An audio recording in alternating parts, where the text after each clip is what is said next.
Should I forgive my partner. यह एक ऐसा क्वेश्चन है जिसे हर कोई समझना चाहता है, जिसे हर कोई अपने लाइफ में यूज करता है, चाहे वह रिलेशनशिप में हो, चाहे वह फ्रेंड सर्कल में हो, या फिर क्यों ना अपनी फैमिली में हो।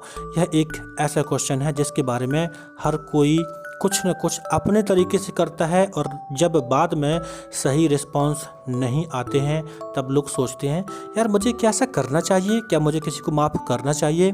तो आइए आज के इस वीडियो में हम इसके बारे में जानते हैं। So welcome back everybody, this is jovial life class for your healthy happy life. So you can join me for such type more videos. मैं आपके डेली लाइफ को ईजी बना सकता हूँ। सो आपने देखा होगा कि जब आप रिलेशनशिप में होते हैं, फ्रेंड सर्कल में होते हैं, बहुत बार ऐसा होता है कि आपके पार्टनर कुछ मिस्टेक्स कर देते हैं। तो उस टाइम पे बाद में जब उनको रियलाइज़ होता है कि उन्होंने कुछ गलतियां की हैं तो वो आपसे माफ़ी मांगते हैं, और कई बार आप उन्हें माफ़ कर भी देते हैं। लेकिन आपने एक बात को एहसास किया होगा कि माफ़ कर देने के बाद भी चीज़ें उस तरह से नहीं सुधर पाती हैं जिस तरह से चीज़ें सुधरनी चाहिए थी।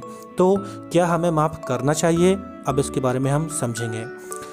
सो वी नो दैट कि जब हम किसी पर्सन को लव करते हैं, love may be in your relationship, in your family, in your friend circle, कहीं भी हो सकता है।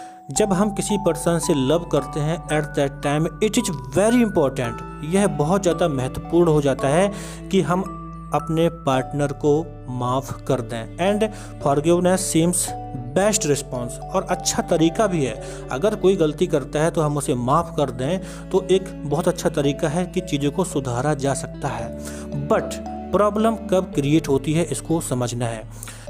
कई बार हमारी लाइफ में ऐसा होता है कि हम अपने पार्टनर्स को माफ़ करते हैं, यानी जब हम पार्टनर को माफ़ करते हैं, फॉरगिव करते हैं, उस टाइम पे अगर आपका पार्टनर कोई भी अपने आप से अटेम्प्ट नहीं करता है कि चीज़ों को सुधारा जाए, उसे अपनी गलती का एहसास नहीं होता है, और उस टाइम पे जब आप बार बार माफ़ करते रहते हैं तो ऐसा करने पर आपका जो सेल्फ रिस्पेक्ट होता है वो कम होता चला जाता है। यानी आप बार बार क्षमा करते हैं, आप बार बार माफ़ करते हैं और उन्हें कोई भी फ़र्क नहीं पड़ता है, तो आपका सेल्फ रिस्पेक्ट खुद से ही कम होता चला जाता है, और बाद में आप पाते हैं कि चीज़ें नहीं सुधरती हैं। सो कीप इन माइंड कि अगर हम जब बार बार माफ़ करते हैं और उससे भी अगर प्रॉब्लम सॉल्व नहीं कर होती हैं तो फिर हमें थोड़ा सा वहाँ पर डिफरेंट एंगल से सोचना होता है। आपने देखा है कि जब आपका पार्टनर कई बार गलती करता है तो उसके बाद एक ऐसी कंडीशन आती है कि आप माफ़ कर देते हैं, आप सोचते हैं चलो ठीक है, लेकिन कुछ समय के बाद देखते हैं चीज़ें और भी ख़राब होती चली जाती हैं। क्यों? क्योंकि वहाँ पर आपका सेल्फ रिस्पेक्ट कम होता जाता है। So keep in mind whenever something happens like this, अगर ऐसा कुछ आपके साथ होता है तो at that time be clear, yes to yes and no to no.